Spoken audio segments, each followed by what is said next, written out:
الحمد لله رب العالمين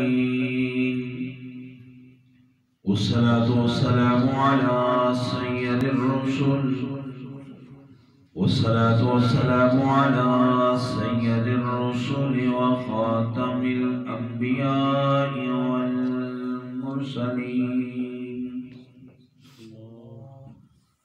وعلى آله وأصحابه أجمعين.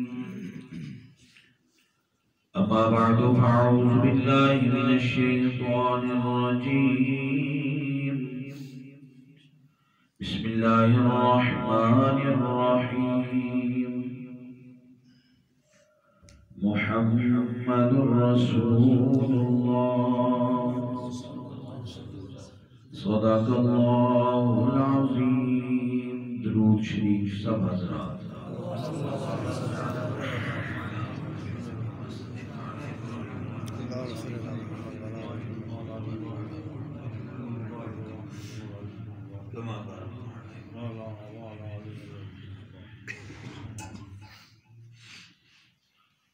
پہلی مرتبہ آپ حضرات کے اس علاقہ میں آپ حضرات کی زیارت اور دینی حوالے سے گفتگو کا موقع ملا ہے.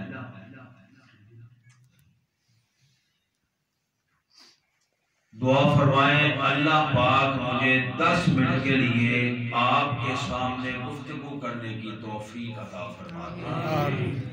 یہ 10 منٹ میں نے اس لیے کہا ہے کہ کہیں آپ پریشان نہ ہو جائیں کہ میں اب آ کے بیٹھ گیا ہوں تو پتہ نہیں میں آپ کا کتنا وقت لوں گا، کیونکہ میں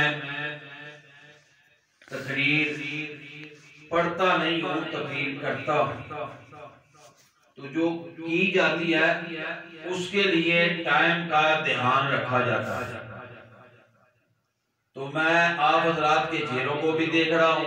میری آپ کی پہلی ملاقات ہے، میں آپ کے مزاج سے واقف نہیں ہوں، آپ میرے مزاج سے واقف نہیں ہیں. بہرکیف کچھ لوگوں کے چہرے بتا رہے ہیں کہ جن کے چہروں پہ مسکراہٹ نہیں ہے کہ وہ تھک چکے ہیں. اگر تھکے نہیں ہو تو تھوڑا سا مسکرا کے مجھے لفظ سبحان اللہ سنا دو. سبحان اللہ. 10 منٹ بعد گئے. اچھا چلے، آپ تو نہیں تھکے لیکن آپ جس جگہ پہ بیٹھے ہیں وہ جگہ تھک گئی ہے. تھوڑا تھوڑا آگے ہو، بڑی بڑی مہربانی ہوگی اس جگہ کو ذرا تبدیل کر لیں تاکہ آگے والی جگہ بھی انشاءاللہ آپ کے لیے کل قیامت کے دن گواہی دے گی انشاءاللہ. کیا لیں تھوڑا قریب آئے، آجو آجو، شاباش. سہارے چھوڑ دو. دیکھو قرآن کی اتنی بہاریں نازل ہوئی ہیں الحمدللہ. مجھے بھی مزہ آیا، آپ کو بھی آیا کہ نہیں آیا؟ آیا. تو یہ قرآن سنتے ہی آپ کے سہارے چھوٹ جانے چاہیے تھے. میں اکثر کہا کرتا ہوں یہ ان حضرات کا بڑا فن ہے. میں تو طالب علم ہوں، خطیب بڑے حضرات ہوتے ہیں، علمی باتیں وہ کیا کرتے ہیں. میں آپ حضرات کے سامنے آ گیا ہوں تو میں چاہتا ہوں کہ جتنی دیر آپ حضرات بیٹھو گے انشاءاللہ العزیز ایسی باتیں آپ حضرات کے ذہن میں اتاروں گا اللہ کی مہربانی سے آئندہ سال تک آپ کو یاد رہیں گی انشاءاللہ. کیونکہ دیکھیں تقریر کا، خطاب کا، بیان کا مطلب یہ ہوتا ہے کہ جو بات کہی جائے وہ ہمیں سمجھ بھی آ جائے. بے شک. تو اس بیان کا، اس تقریر کا کیا فائدہ کہ جو سمجھ ہی نہ آئے. ابھی وقت ہوا ہے آپ حضرات کی مسجد کے ٹائم میں کہ 10:20. تو رائے ونڈ ہے ہمارے پنجاب میں ایک علاقہ، آپ حضرات جانتے ہو اچھی طرح. وہاں ایک گاؤں ہے روسا بیل، جو حضرات وہاں جاتے ہیں. تو اس گاؤں والوں نے بہت بڑی کانفرنس کروائی، تقریباً 7-8 خطیب بلا لیے، تلاوت کے لیے قرآن حضرات بھی 6 بلا لیے. تو میں نے ان سے کہا میرا وقت کتنے بجے؟ بس جی ابھی آپ بیٹھے بس ابھی آپ کا ہی وقت آنے والا ہے. یوں ہی کرتے کرتے مجھے روٹی بھی نہ کھانے دی، کھانا بھی نہ کھانے دیا. بس جی آپ کا وقت آ ہی رہا ہے. تو وہ آتے 1:40 پر سردی کی راتیں تھی. مجھے کہنے لگے جی آ جاؤ آپ کا وقت آ گیا. میں نے کہا اوپر جانے کا. کہنے لگے جی بیان کرنے کا. میں نے کہا بھی آپ کیوں لوگوں کو تنگ کرتے ہو؟ وہ دن بھر بیچارے کام کرتے ہیں، آپ بلاؤ، ایک خطیب بلاؤ، ایک تلاوت کراؤ، نعت کراؤ، تاکہ لوگوں کو بات بھی جاگتے جاگتے سمجھ آ جائے، وہ اپنے گھروں میں جائیں تاکہ صبح کی نماز باجماعت پڑھی جائے، ہونا بھی یہ چاہیے۔ تو وہ کہنے لگے جی چلے اب آپ جو آئے، میں نے کہا اب میرا وقت کتنا ہے؟ کہنے لگے جی 1 گھنٹہ۔ حیرانگی کی بات یہ ہے کہ میرے بعد بھی ایک اور خطیب تھے، سبحان اللہ۔ حضرات علماء کرام تشریف فرمائے، میری آپ سے پہلی ملاقات ہے، اللہ پاک ہمیں سمجھنے کی سمجھانے کی توفیق دے۔ میرے بعد بھی ایک خطیب تھے، وہ میں اس لیے یہ بات بتا رہا ہوں کہ میں ایک دعا کرنے لگا ہوں، تو اس میں آپ حضرات کی بیداری کا پتہ چل جائے گا کہ یا اللہ جو آدمی سینے کے زور سے تیرے نام لفظ سبحان اللہ کو بلند کرے، آج رات اسے خواب میں محبوب کی زیارت کرے۔ سبحان اللہ۔ اب یہ میں نے جو دعا کی ہے نا، یہ میرے بعد والے خطیب نے وہاں کی تھی، میرے بعد والے خطیب نے وہاں کی تھی۔ تو جب انہوں نے یہ دعا کی تو ایک بزرگ اٹھ کے کھڑے ہو گئے، وہ کہنے لگے مولانا آپ سونے دو گے تو خواب آئے گا۔ تو انشاءاللہ العزیز آپ وقت دیکھ رہے ہیں حضرت، انشاءاللہ آپ کو جاگتے جاگتے چند 1-2 باتیں بتا جاؤں گا، پھر انشاءاللہ ہم سو بھی جائیں گے، صبح فجر بھی پڑھیں گے اور دعا کریں گے کہ اللہ ہمیں محبوب کملی والے کا دیدار بھی کرے۔ آمین آمین۔ یہ ربیع الاول کا مہینہ ہے، چند باتیں آپ حضرات کے ذہنوں میں اتارنا چاہتا ہوں۔ ہمارے پنجاب میں مجھے چند ساتھی میرے پاس آئے، آ کے کہنے لگے جی آپ کے مدرسہ کے متصل جو بازار ہے، اگر آپ اجازت دیں تو ہم اسے سجا لیں، جیسے کہ آج کل سجایا جا رہا ہے معاشرے کو بازاروں میں۔ میں نے کہا جی آپ نے پچھلے سال بھی سجایا تھا، انہوں نے کہا جی میں نے کہا کتنا خرچہ کیا تھا؟ کہنے لگے 3.5 لاکھ۔ اب 3.5 لاکھ میں کتنی بچیوں کا جہیز بن سکتا ہے جو جہیز نہ دینے کی وجہ سے بیٹھی ہوئی ہیں؟ بے شک، ٹھیک ہے نا، بات سمجھا رہی۔ تو میں نے کہا 3.5 لاکھ، کہنے لگے جی، میں نے کہا اگر آپ ہمارے ساتھ مل جاؤ تو ہم 10 لاکھ کر لیں۔ وہ حیران ہو گئے، کہنے لگے 10 لاکھ۔ میں نے کہا لیکن اس کے لیے شرط یہ ہوگی، آپ جتنے حضرات بیٹھے ہو نا، یہ میری گفتگو کل ایک آدمی کو ضرور بتائیں گے تو ہمارا مجمع ڈبل ہو جائے گا، ٹھیک ہے؟ تو میں نے ان سے کہا، میں نے کہا ہم 10 لاکھ کر لیتے ہیں۔ کہنے کہا آئے گا کہاں سے؟ میں نے کہا جہاں سے 3-3.5 لاکھ آ گیا، آپ لگائیں گے؟ میں نے کہا ہم لگائیں گے، ہماری جماعت لگائے گی، لیکن اس کے لیے شرط یہ ہے کہ آپ نے محبوب کملی والے کی محبت میں، عشق میں جس بازار کو سجانا ہے نا، اس کو سجانے کے بعد ہم نے یہ لکھ کر دیں کہ اس بازار میں ملاوٹ نہیں ہوگی، لکھ دیں 10 لاکھ ہم دے دیں گے، اس بازار میں غیر محرم کی طرف نگاہ نہیں اٹھائی جائے گی، 10 لاکھ ہم دے دیں گے۔ اس بازار کو جسے ہم نے سجانا ہے، اس بازار میں دودھ کے اندر پانی شامل نہیں کیا جائے گا، نہیں کیا جائے گا، 10 لاکھ ہم دے دیں گے۔ تو یہ باتیں ہیں سمجھنے کی، غور کرنے کی۔ ایک طرف ہم خرچہ کر رہے ہیں محبوب آقا علیہ السلام کی محبت اور عشق کے اندر، اور دوسری طرف کام اسی بازار میں وہ کر رہے ہیں جس سے آمنہ کے لال نے منع کیا ہوا ہے۔ تو میرے دوستو یہ باتیں ہمیں سمجھنے کے لیے اور ہمارے ذہنوں میں اتارنے کے لیے اللہ پاک نے علماء کرام، مفسرین، خطباء سبھی بیٹھے ہیں، لیکن ہم بتاتے ہیں، لوگ سنتے ہیں، ادھر سے سن لیا، ادھر سے نکال دیا، چلے گئے، ٹھیک ہے۔ لیکن آپ جتنے حضرات بھی بیٹھے ہو، میں اکثر کہا کرتا ہوں مکان کے اوپر لائٹیں لگی ہوں اور اس کے اندر ایک ضعیفہ باپ بھی بیٹھا ہوتا ہے، اسی مکان کے اندر ضعیفہ ماں بھی بیٹھی ہوتی ہے، اوپر نبی کے عشق میں لائٹیں جگمگ کر رہی ہیں اور نیچے بیٹے کے ہاتھ سے باپ کے اوپر ظلم ہو رہا ہے، بیٹے کے ہاتھ سے ماں کے اوپر تشدد ہو رہا ہے، ماں کو پکڑ کے گھر سے باہر نکالا جا رہا ہے۔ مکان کے اوپر دیکھیں تو لائٹیں ہیں، مکان کے اندر دیکھیں تو والدین کے اوپر ظلم ہے. مجھے بتاؤ یہ کیسا عشق ہے؟ یہ کیسی مصطفیٰ کملی والے سے محبت ہے؟ یہ کیسا ہمارا آقا علیہ السلام کے ساتھ یارانہ ہے؟ اگر ہم باہر والی لائٹیں نہ بھی لگائیں، ہم اپنے والدین سے یوں ہاتھ جوڑ کے معافی مانگ لیں، اگر وہ معاف کر دیں تو پھر ہمیں لائٹیں لگانے کی ضرورت نہیں.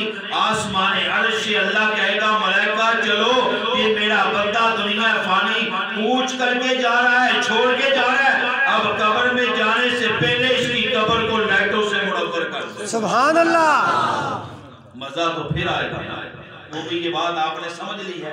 اب سیرت کی مجھے حضرت آپ کے قاری صاحب جو آپ کے محبوب قاری ہیں، پیارے قاری ہیں، انہوں نے مجھے حکم فرمایا کہ سیرت پہ آپ چند ایک دو باتیں کر دیں.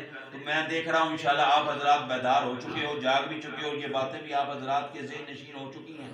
کیونکہ میں اکثر جہاں جہاں کرتا ہوں میں کہتا ہوں کہ وہاں پہ کوئی بات اللہ پاک ہمیں سمجھنے کی توفیق دے، میرے اور سامعین کے لیے، ہم دونوں کے لیے ذریعہ نجات بنے. آمین. دیکھیں اب میں بغیر تمہید کے بس تھوڑی سی بات آپ حضرات کے سامنے کھولنا چاہتا ہوں.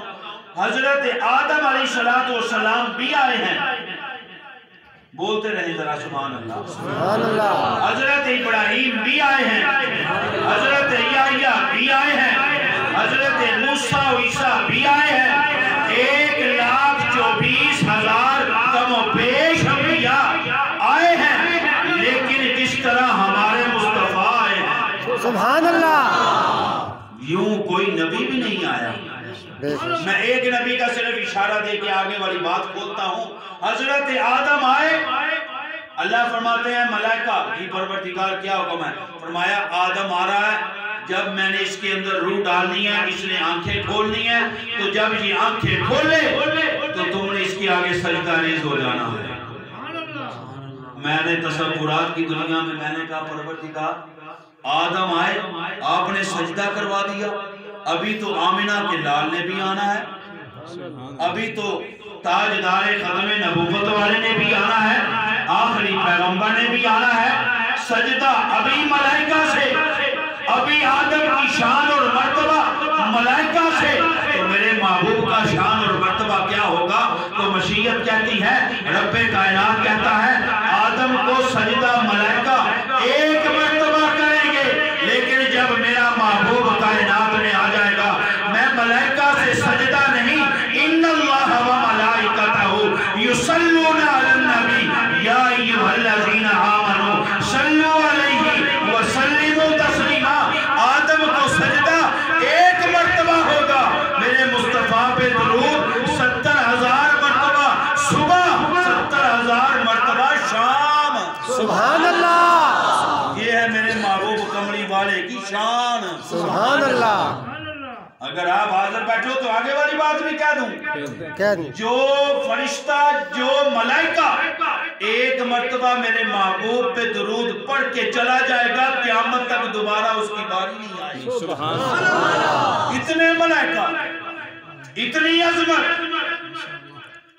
تو جب میں اتنی عظمتوں کو دیکھتا ہوں تو کائنات روئے زمین پہ عظمتیں گھوم رہی ہیں، رحمتیں گھوم رہی ہیں، تو میری نگاہ، میرا تصور محبوب کی امی جان کی طرف چلا جاتا ہے. میں نے جب محبوب کی امی جان کو دیکھا سبحان اللہ، تو مجھے امی جان سیدہ آمنہ بھی مسکراتی محسوس ہوئی ہے.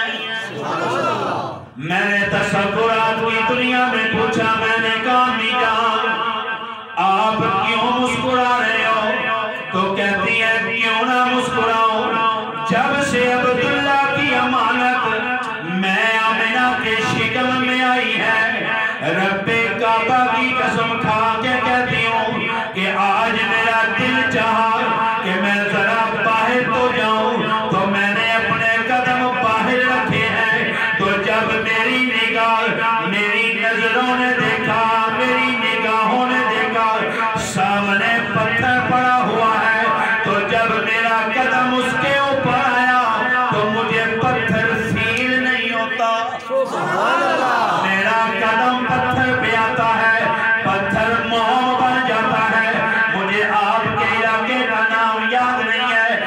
جو بھی علاقے کا نام ہو، میں آپ کو مسجد میں بیٹھنے والے سامعین مخاطب کر کے صرف اتنا کہنا چاہتا ہوں، یہ میرے محبوب امی آمنہ کے قدم کا مقام اور شان ہے کہ پتھر پہ میرے محبوب کی امی کا قدم آ جائے تو اللہ موم بنا دیتے ہیں۔ میں نے تصورات کی دنیا میں کہا، میں نے کہا پروردگار میرے نبی کی امی کا قدم پتھر پہ آئے موم بن جاتا ہے، میرے نبی کے قدم کا مقام کیا ہوگا؟ ابھی آپ حضرات نے تلاوتیں سنی ہے، اسی کے حوالے سے جملہ عرض کرنے لگا ہوں۔ مشیت کہتی ہے کائنات والوں کو بتا دو میرے محبوب کی امی کا قدم پتھر پہ آئے تو میں موم بنا دیتا ہوں، میرے نبی کا قدم پتھر پہ آئے تو میں قرآن بنا دیتا ہوں۔ نہیں امی کہتی ہے آج میرا دل چاہا کہ میں ذرا باہر نکلوں تو میں باہر جا رہی ہوں، چلتی جا رہی ہوں، میں نے آسمان کی طرف دیکھا تو آسمان سے سورج بڑی تیزی سے اپنی تابانی برسا رہا ہے، تو میں نے آسمانوں کی طرف نگاہ اٹھائی ہے۔ اللہ کی قسم کھا کے کہتی ہوں میں نے یوں آسمان کی طرف دیکھا تو میری نگاہیں آسمان پر گئی تو آسمان پہ بادلوں نے سایہ کر لیا ہے۔ سبحان اللہ، اے میرے پروردگار، یہ میرے محبوب آقا علیہ السلام کی امی کا مقام اور شان ہے کہ آسمان کی طرف دیکھیں تو بادل آ جاتے ہیں۔ میرے آمنہ کے لال کا مقام کیا ہوگا؟ اگر طالب علم کا جملہ سمجھ آ جائے کوئی زبان بھی خاموش نہ رہے گی۔ اللہ کہتا ہے آمنہ تم آسمان کی طرف دیکھو تو میں بادل بھیج دیتا ہوں، جب تمہارا لال محمد صلی اللہ علیہ وسلم آسمان کی طرف دیکھے گا تو میں اللہ قبلہ بدل دوں گا، میں قبلہ بدل دوں گا۔ نہیں مجھے یوں کہنے دیجئے نا، امی کہتی ہیں آج مجھے میری سہیلیوں نے کہا، امی جان آمنہ سے کہا آؤ آج ہمارے ساتھ، ہم بھی ذرا پانی لینے کے لیے جا رہی ہیں تو آپ کو بھی ذرا ساتھ لے چلے۔ امی کہتی ہیں میں نے بھی برتن اٹھا لیا تو انہوں نے بھی برتن اٹھا لیے۔ جب سب کنویں کے قریب پہنچ گئی میں نے دور سے دیکھا ہے ہر عورت ہر سہیلی کنویں کے اندر برتن ڈالتی ہے پھر زور سے نکالتی ہے۔ جب میں ان کے قریب جاتی ہوں، میں کنویں کے قریب جاتی ہوں، رب کعبہ کی قسم ہے کنویں کا پانی خود بخود میرے قدموں کو بوسہ دینے کے لیے اوپر آ جاتا ہے۔ تکبیر، اللہ اکبر، محمد مصطفیٰ زندہ باد، تاجدار ختم نبوت زندہ باد، بوسہ دینے کے لیے اوپر آ جاتا ہے۔ حاضر بیٹھے اور جاگ رہے ہو تو ایک اور جملہ دے دو، سبحان اللہ بلند آواز سے۔ اے میرے پروردگار، یہ میرے محبوب کی امی کا شان ہے کہ کنویں کے پاس جائیں تو پانی اوپر آ جاتا ہے، تو میرے نبی کا مقام کیا ہوگا؟ اللہ کہتے ہیں آمنہ تم کنویں کے پاس جاؤ گی تو پانی اوپر آ جائے گا، میرا نبی کنویں کے پاس جائے گا کڑوا پانی میٹھا بن جائے گا۔ امی کہتی ہیں میرے نبی دنیا میں آئے نہیں ہیں، تو جب مجھے محسوس ہوا کہ اس کے آنے سے پہلے میرے اوپر اتنی رحمتیں آ رہی ہیں، اتنی برکتیں آ رہی ہیں، اتنی فضیلتیں شمار ہو رہی ہیں، تو جب کائنات روئے زمین نے وہ وقت اور وہ ٹائم بھی دیکھا، کون سا ٹائم؟ رات جا رہی تھی دن آ رہا تھا، رات جا رہی تھی دن آ رہا تھا، جسے آپ اپنے لفظوں میں صبح صادق کہتے ہیں۔ اللہ کہتے ہیں آمینہ صبح صادق کو تیری گود میں صادق آیا ہے، صادق کو تمہاری گود میں کیوں صادق کہا؟ کیوں صادق کے وقت بھیجا؟ تاکہ کائنات والوں کو پتہ چل جائے جو سچا ہوتا ہے وہ صادق کے وقت آتا ہے۔ سبحان اللہ۔ جو جھوٹا ہوتا ہے نا ایک آنکھ والا، مرزے پہ لعنت، بے شمار مرزائیوں پہ لعنت، بے شمار تاجدار تخت ختم نبوت زندہ باد۔ میں اکثر سنایا کرتا ہوں جب اس بے ایمان بے غیرت نے دعویٰ نبوت کیا تو مصطفیٰ کا عاشق بھی تو تھے نا، وہ دیوانے، وہ پروانے، وہ نوجوان کھڑے ہو کے کہنے لگے ایسا بے غیرت ہے، اس نے دعویٰ نبوت کیا ہے، آؤ ذرا اس کی خبر لیں۔ تو وہ انہوں نے ڈنڈے وغیرہ اٹھائے تو وہ آئے اس کی طرف، تو اسے جب پتہ چلا نا تو باہر بیٹھا ہوا تھا، تو ساتھیوں نے کہا تمہیں مارنے کے لیے آ رہے ہیں، جلدی سے بھاگ کے اندر چلا گیا۔ اب اندر بیوی کے پاس جا کے یوں بیٹھ گیا، کہنے لگا میرا اگر کوئی باہر سے پوچھے نا انہیں کہنا ہے نہیں، ایمانداری سے بتاؤ نبی جھوٹ بولتا ہے؟ نہیں، نبی تو سچا ہے، صرف نبی سچا نہیں ہوتا، نبی کے ساتھ جو بھی مل جائے وہ بھی سچا ہو جاتا ہے۔ صرف نبی سچا نہیں ہوتا، نبی جسے دیکھ لے وہ بھی سچا ہو جاتا ہے، جو نبی کو دیکھ لے وہ بھی سچا ہو جاتا ہے۔ سبحان اللہ۔ تو یہ اندر چلا گیا، بھاگ کے قاضی صاحب اندر چلا گیا، تو اب بیوی سے کہتی ہے باہر جاؤ تمہیں ملنے کے لیے آئے ہیں، باہر کیوں نہیں جاتے؟ کہتے کہ نا مجھے نہ چھیڑو، مجھے نہ چھیڑو، میرے اوپر وحی آ رہی ہے۔ وحی آ رہی ہے؟ ہاں وحی آ رہی ہے۔ کیوں کون سی وحی آ رہی ہے؟ کہتا اللہ پاک مجھے کہتا ہے یا ایھا النبی اجے اندر ہی رہی ہو۔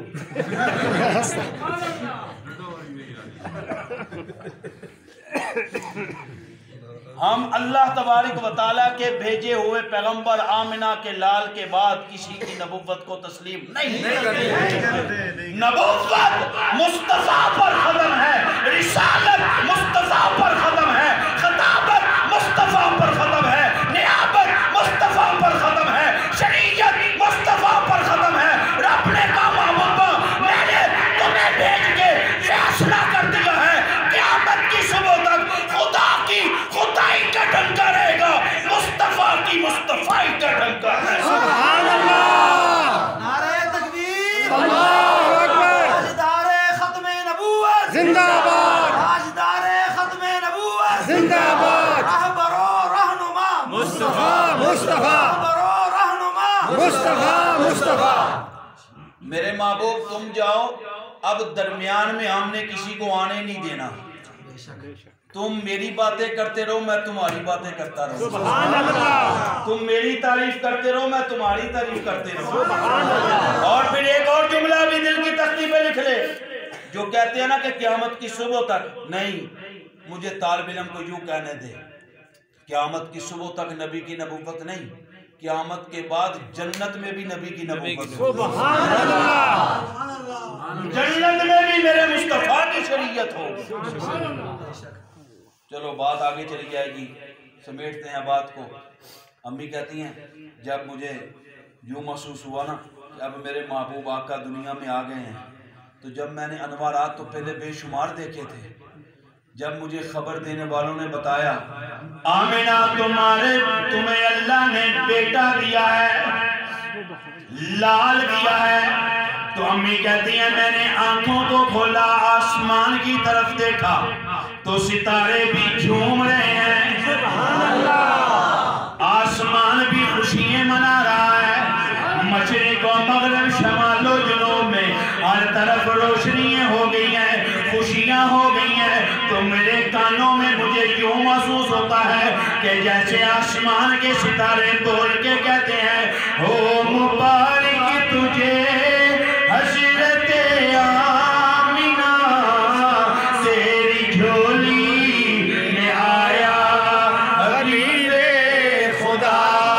طرف سے ہے اللہ کی صدا، تیری جھولی میں آیا حبیب خدا۔